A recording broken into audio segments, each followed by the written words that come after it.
heto na nga mga Mars at muli nga ako magbabalik sa pagbo-voiceover at pagmi-mini vlog ko. At sa mga puntong nga ito mga mare, ipapunta nga kami ng Pasay Libertad para nga lang maglibang-libang. Heto nga pala mga mare si Baby Boss at si Bruhilda ang makakasama ko nga for today's video. Dito na nga kami mga mare dumiretso dito nga sa isang arcade dito sa may Pan House sa may Libertad Welcome Plaza. At dahil nga batang Pasay nga rin ako mga mare, machika ko nga pala sa inyo na dati nga pala akong madalas nakatambay dito sa Pan House sa palaruan na to. At dahil nga nasasabik na si Bruhilda at Baby Boss makapaglaro, bumili na nga ako ng mga tokens para naman nga makapaglaro na sila. At para na rin nga hindi masayang yung araw na ginala namin dito sa Pasay. Charis! Hayan nga mga mare, tingnan nyo nga ang Baby Boss nyo at mukhang ang bakas na bakas sa itsura niya, ang pagkasaya at pagkatuwa nga dito sa napuntahan naming arcade. Eto nga mga mare, ganito nga pala kalawak ang loob ng Pan House na to at eto nga't napakaraming ang pwedeng paglaruan at pagkalibangan dito sa loob ng Pan House. Dito nga mga mare, meron nga silang iba't ibang play area katulad nga ng Austin Land at iba't ibang mga rides pang bata. Dito nga ay nakatuwaan ko nga isa kay si Baby Boss dito nga sa may Bumblebee rides na to. Hindi nga rin nagtagal si Baby Boss dyan mga mare dahil ayaw niya ata dyan sa rides na yan. At pagkatapos nga nilang magsawa sa rides mga mare, dito naman nga ako nag-focus sa pag-iipon nga ng mga tickets. Kaya naman nga ako napaipon ng mga tickets mga mare, meron ngang prizes dun sa may Pan House na pwede ko ngang i-claim para nga kay Bruhilda. Naalala ko nga kasi mga mare na meron niyang gustong ipabili sa akin si Bruhilda para nga sa nalalapit naming summer outing. Dito nga pala ako naglaro sa Color Wheels mga mare dahil nga dito ang may pinakamagandang spot na makakapag-ipon ka nga ng maraming tickets at tulad nga niyan nanalo ang color white ko. At bawat color nga dyan mga mare ay meron niyang kaakibat na prizes at yung pinakamataas nga yung tinatayaan ko. Naubusan nga kami ng ticket dito mga mare kaya nirepilan nga ng crew para nga ma-claim ko yung mga panalo ko kanina. Tumaya pa nga ako ng last taya dito mga mare sa color white at baka nga sakaling buwanasin pa.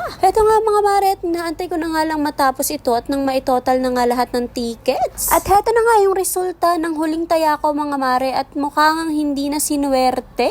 At heto na nga mga mare at pinapatotal ko na nga lahat ng naipanalo naming tickets. Anak ng shoota, munti ka na nga umabot sa 1,000, hindi pa inabot. At pagkatapos nga nito mga mare, itinignan ko nga ang balance kung ilan na nga ang naipon naming points. At heto na nga ang total na tickets na naipon namin mga mare, naka 2,119 na rin pala kami. At sobra-sobra na nga yun mga mare yung points namin na yun para nga makapag-claim ako ng 2 goggles dito para kay Bruhilda. Nagpunta na nga ako dito sa counter mga mare para nga i-claim na tong goggles at wala na nga palang ibang kulay kundi purple at blue na nga lang. At heto na nga mga mare, pababa na nga kami ng Welcome Plaza at lilipat nga kami sa kabilang mall, doon nga sa may Victory Pasay Mall. Doon na nga lang kami maghahantay sa pwesto niya habang nasa biyahe pa nga si Daddy J. Machika ko nga pala sa inyo mga mare na abangan nyo nga yung mga susunod ko pang mga mini vlog dahil meron na nga akong susunod na Baby Boss. Tanggal lang angas talaga ng Baby Boss na to kapag ka nga lumabas na ang aming baby number 4. At kahit nga antok na ang Baby Boss nyo ay pilit pa nga rin niya nilalabanan yung antok niya. Oh heto loko, na knockout nga ang Baby Boss nyo. Napaka-sweet naman tignan itong Baby Boss na to kapag ka nga tulog at tignan nyo naman nga at parang nakayakap pa nga siya sa kanyang kapatid. At heto naman nga si Ate Bruhilda mga mare nagutom nga kaya naman nga nag-ayang kumain. Tapos ang cravings pa namin mga mare malakas na makapagpa-high blood malakas pang makapagpa-UTI. Fast forward na nga mga mare, gabi na at kailangan na nga naming umuwi nila Baby Boss at Bruhilda.